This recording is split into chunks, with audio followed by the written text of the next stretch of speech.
청년교회 친구들, 즐거운 추석 보냈나요? 선생님은 오랜만에 부모님께서 살고 계시는 집에 가서 맛있는 음식도 먹고 온 가족이 모여서 함께 예배도 드리고 이야기도 나누고 도시락을 싸서 근처에 나들이도 다녀오는 좋은 시간 가졌어요. 선생님이 부모님 집에서 먹었던 음식 중에 제일 맛이 있었던 것은 된장찌개였답니다. 여러분들도 각자의 집에서 온 가족이 모여서 즐겁게 추석을 보냈으리라고 생각해요. 그럼 오늘도 영상 예배를 통해 하나님을 만날 준비가 되었나요? 만나러 가볼까요? 다 함께 사도신경 하심으로 하나님께 예배를 올려드리겠습니다. 나는 전능하신 아버지 하나님, 천지의 창조주를 믿습니다. 나는 그의 유일하신 아들, 우리 주 예수 그리스도를 믿습니다. 그는 성령으로 잉태되어 동정녀 마리아에게서 나시고 본디오 빌라도에게 고난을 받아 십자가에 못 박혀 죽으시고 장사된 지 사흘 만에 죽은 자 가운데서 다시 살아나셨으며 하늘에 오르시어 전능하신 아버지 하나님 우편에 앉아 계시다가 거기로부터 살아있는 자와 죽은 자를 심판하러 오십니다. 나는 성령을 믿으며 거룩한 공교회와 성도의 교제와 죄를 용서받는 것과 몸의 부활과 영생을 믿습니다. 아멘. 오늘 하나님께서 우리에게 주신 말씀은 디모데전서 6장 11절에서 14절 말씀입니다. 오직 너 하나님의 사람아, 이것들을 피하고 의와 경건과 믿음과 사랑과 인내와 온유를 따르며 믿음의 선한 싸움을 싸우라. 영생을 취하라. 이를 위하여 내가 부르심을 받았고 많은 증인 앞에서 선한 증언을 하였도다. 만물을 살게 하신 하나님 앞과 본디오 빌라도를 향하여 선한 증언을 하신 그리스도 예수 앞에서 내가 너를 명하노니 우리 주 예수 그리스도께서 나타나실 때까지 흠도 없고 책망받을 것도 없이 이 명령을 지키라. 아멘.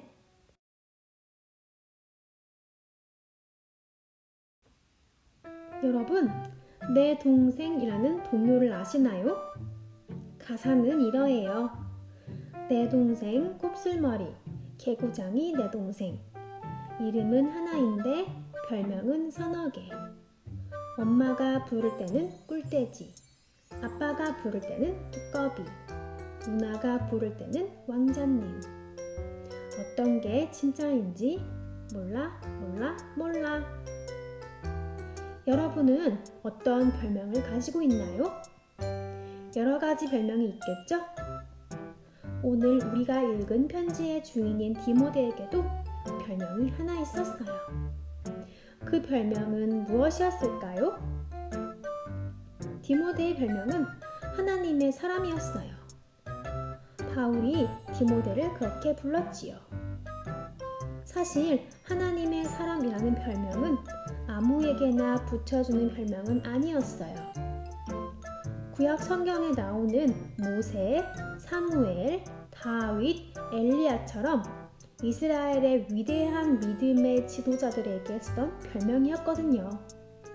그런데 디모데는 위대한 지도자라고 하기에는 경험도 나이도 많지 않았어요. 그런데 바울은 왜 디모데를 하나님의 사람이라고 불렀을까요? 그 이야기를 지금부터 들려줄게요. 바울은 로마에 갇혀 지낸 지 2년 만에 풀려나게 되었어요. 그는 자기의 꿈대로 땅끝인 서바나, 즉 스페인을 포함한 여러 지역으로 다시 전도 여행을 떠났지요. 그러던 중 디모데를 에베소에 남겨두었어요.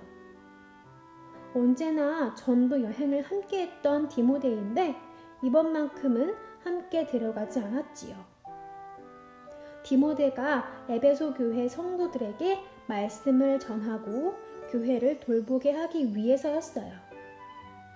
바울은 에베소에 남겨진 디모데가 교회를 잘 돌볼 수 있도록 그를 위해 편지를 썼어요. 오늘 우리가 읽은 디모데 전서예요. 바울은 그 편지에서 디모데를 하나님의 사람이라고 불렀어요. 바울은 디모데가 믿음의 인물인 모세, 사무엘, 다윗, 엘리야처럼 훌륭한 믿음의 사람이 되어가고 있고 또 훌륭한 믿음의 지도자가 되어 에베소 교회를 돌볼 것이라는 믿음을 가지고 디모데를 그렇게 불렀어요. 그리고 의와 경건과 믿음과 사랑과 인내와 온유를 따라야 한다고 디모데에게 말해요. 하나님의 사람이라면 말씀을 따르는 올바른 삶, 하나님께서 기뻐하시는 삶을 살아야 한다는 것을 가르쳐 준 거예요. 그리고 이를 위해서는 믿음의 선한 싸움을 싸워야 한다고 당부해요. 그런데 참 이상해요. 싸움을 하라뇨. 싸움은 나쁜 것이 아닌가요? 선한 싸움이 있을 수 있을까요? 사실 디모데가 에베소 교회에서 목회할 때 거짓말로 목교회를 어지럽게 하던 사람들이 있었어요. 그들은 성도들의 믿음을 잘못된 방향으로 이끌고 가기도 했고 성도들의 믿음을 뒤흔들었어요.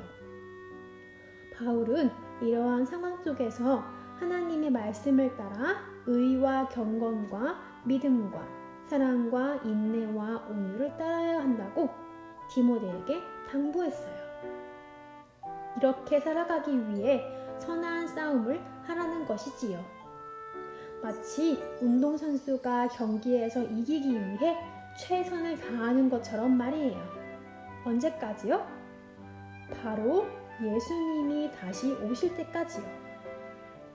사랑하는 여러분, 이것은 바울이 사랑하는 디모데에게 당부한 것이기도 하지만 하나님께서 우리에게 원하시는 삶이기도 해요. 의와 경건과 믿음과 사랑과 인내와 온유를 따라 살아가는 것. 바로 하나님의 말씀을 따라 하나님께서 기뻐하시는 대로 살아가는 삶 말이지요. 하나님의 말씀을 따라 살아가는 길이 결코 쉬운 일은 아니에요.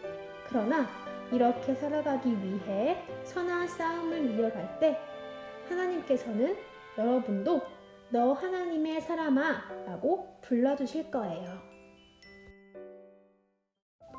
다 함께 기도하겠습니다. 하나님, 오늘 말씀을 통해 하나님의 뜻을 알게 하심을 감사합니다. 우리는 아직 작은 어린이입니다.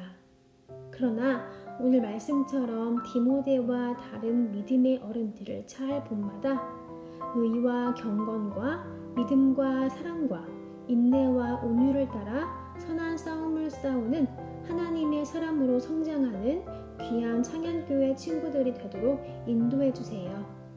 함께 해주실 줄 믿으며 이 모든 말씀을 예수님의 이름으로 기도드립니다. 아멘.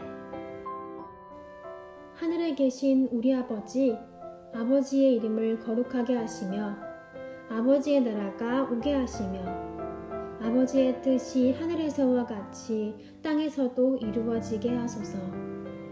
오늘 우리에게 일용할 양식을 주시고 우리가 우리에게 잘못한 사람을 용서하여 준 것 같이 우리 죄를 용서하여 주시고 우리를 시험에 빠지지 않게 하시고 악에서 구하소서. 나라와 권능과 영광이 영원히 아버지의 것입니다. 아멘.